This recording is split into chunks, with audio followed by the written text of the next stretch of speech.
From the outside, the Watts family appeared to embody the American dream. But appearances have a way of concealing uncomfortable truths. Sometimes what looks like happiness is simply a carefully maintained illusion. And on the morning of August 13th, 2018, that illusion shattered. Within hours, an ordinary missing persons report would become one of the most shocking family murder investigations in modern American history, because the person pleading for his family's safe return I hope that she's somewhere safe right now and with the kids. already knew they would never come home. Frederick, Colorado, a growing suburban community where children rode bicycles through quiet streets and neighbors knew one another by name. It was here that Chris and Shanann Watts built their life. Chris worked in the oil industry. Friends often described him as reserved, soft-spoken, dependable, and almost invisible in social situations. Shanann was his opposite, confident, energetic, outgoing. She documented family milestones, birthdays, and holidays on social media, inviting thousands of followers into what appeared to be a joyful family life. Their daughters, 4-year-old Bella and 3-year-old Celeste, known affectionately as Cece, were the center of everything. Then there was another reason to celebrate. Shanann was pregnant with a little boy they planned to name Nico. To everyone watching from the outside, this was a family preparing for its happiest chapter yet. But behind closed doors, cracks had already begun to spread. Financial pressures weighed heavily on the marriage. Arguments became more frequent. Distance replaced affection. And while Shanann traveled for work during the summer of 2018, Chris began living a second life. He started a relationship with a co-worker. It wasn't simply an affair. It represented something far more dangerous. He began imagining a future that did not include his wife or children.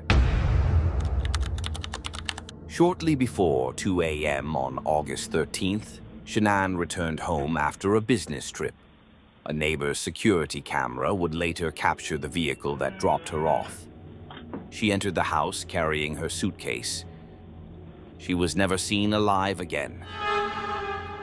Exactly what happened inside that home remains known only to Chris Watts. Investigators believe an argument followed, whether it was about the failing marriage, the affair, or the future of their family. The conversation marked the final hours of Shanann's life. By sunrise, the house had fallen silent. Yet one person was already preparing to leave. Security cameras showed Chris backing his work truck into the driveway, an unusual step for someone who normally parked on the street. He loaded items into the truck. He drove away before dawn, and with him, investigators would later conclude, went the evidence of an unimaginable crime. Sometimes investigations begin not with police, but with someone who knows that something feels wrong. Shanann had appointments scheduled that morning. She missed them. Calls went unanswered. Text messages remained unread. For someone who was constantly communicating with family and friends, the silence was alarming. One friend refused to dismiss it. She drove to the Watts' home. Shanann's vehicle was still in the garage. Her shoes were still inside. Her medications remained untouched. This is her purse? That's her purse. It's her medication. She takes these, her medication's still in here. What about the local? Nothing suggested that a pregnant mother had willingly left the house with 2 young children. Police were called. Hi. Here, Nicole? Yes. Okay, what's going on? So, my friend, we were out of town for a business trip this weekend. Right. And I dropped her off at 2 o'clock this morning. She's 15 weeks pregnant. She wasn't feeling well. And she had a doctor's appointment this morning at 9, and I told her to let me know if she needed me to take her. She's got 2 little girls. Her husband and her supposedly are separating, but she didn't know this. She thought they were just having issues. It was still officially a welfare check. No one yet understood they were standing at the beginning of a homicide investigation. Chris arrived while officers were still outside.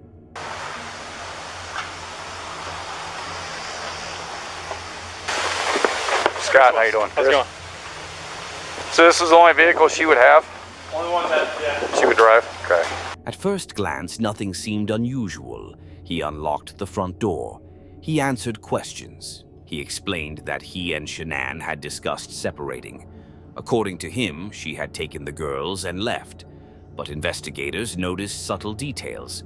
His explanations lacked specifics. His emotions appeared strangely restrained. More importantly, the physical evidence didn't support his story. Shanann's handbag was still inside. So was her phone. Her phone? Her phone's here? Yeah. Her phone's here. Does she work? Yeah, she works from home. Oh, from home? She works this is her. Her wedding ring remained in the house.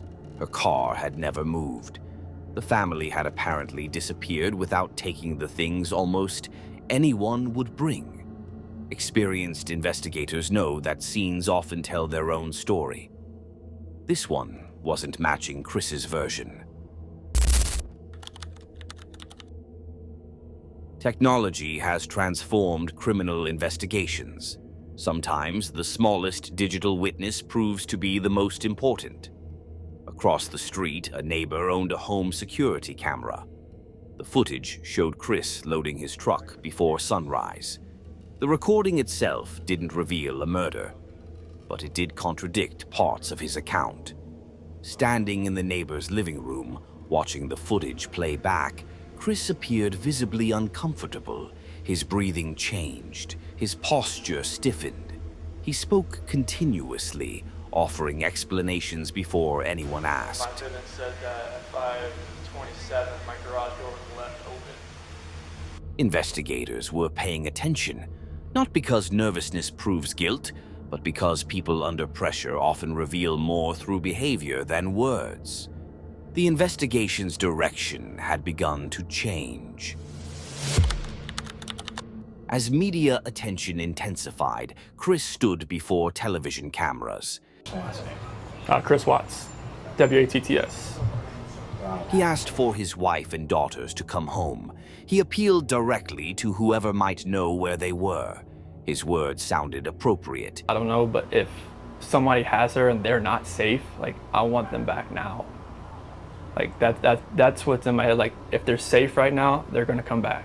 But many viewers would later revisit the interview after learning what investigators already suspected. The contrast became impossible to ignore. Behind the calm appearance, evidence was steadily closing in. Phone records, vehicle movements, witness statements, digital timelines. Piece by piece, investigators reconstructed the morning. Every discovery pointed back to the same person. Investigators invited Chris for additional questioning. He agreed. What do you think happened?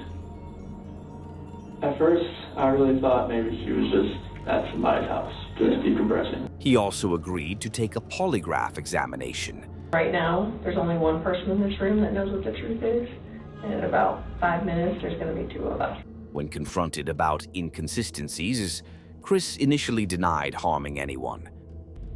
I promise you, I have nothing on my hands. I did nothing to those kids or her. Then his story shifted. He claimed Shanann had hurt the children. He admitted killing Shanann in anger. She hurt him? Yeah. And, well, no, I doubt her. You hurt her. It was a dramatic accusation against someone no longer alive to defend herself. This was him seizing upon an opportunity to shift the blame away from himself as much as he could and towards somebody that no longer could defend herself. Investigators remained skeptical. The explanation conflicted with the evidence. Eventually, the narrative collapsed. Chris admitted responsibility. More importantly, he revealed where investigators would find the victims. The location was remote, a work site familiar to Chris because of his job. Investigators discovered a shallow grave. Inside were the remains of Shanann. Nearby stood two massive oil storage tanks. The search that followed would reveal the bodies of Bella and Cece concealed separately inside them. The search was over. The criminal investigation had only just begun. Why? Chris later admitted responsibility for killing his pregnant wife and daughters. He also acknowledged that his earlier attempt to blame Shanann was false. No explanation can adequately account for the murders. Investigators concluded that his desire to escape his existing life, combined with his affair and deteriorating marriage, formed part of the motive. But motive alone never explains an act of such extraordinary violence. There is no answer capable of satisfying the scale of the loss. Only consequences. In November 2018, Chris Watts pleaded guilty to multiple counts of first-degree murder and related offenses. The plea spared him the possibility of a death sentence. Instead, he received multiple life sentences without the possibility of parole. The court is going to sentence you, sir, to life in the Colorado Department of Corrections with no possibility of parole. During sentencing, family members spoke directly about the people who could no longer speak for themselves. This is something we will never get over. We will always mourn the loss of our family. I am still struggling to understand how and why this tragedy occurred. Shanann, Bella, Cece, and baby Nico. Their words transformed courtroom procedure into something deeply human. A reminder that behind every headline, there are empty chairs at family gatherings, birthdays that never arrive, memories frozen forever. We loved you like a son. We trusted you. Your faithful wife trusted you. Your children adored you. The Watts family home still stands as a reminder of how little we sometimes know about the private lives of others.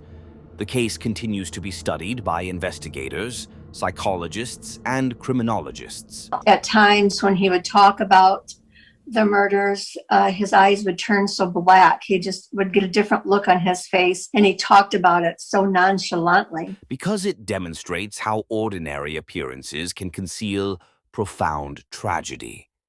But solving a crime is not the same as undoing it. Nothing can restore what was lost inside that house in August 2018. Perhaps the most enduring lesson is not about deception or criminal investigation.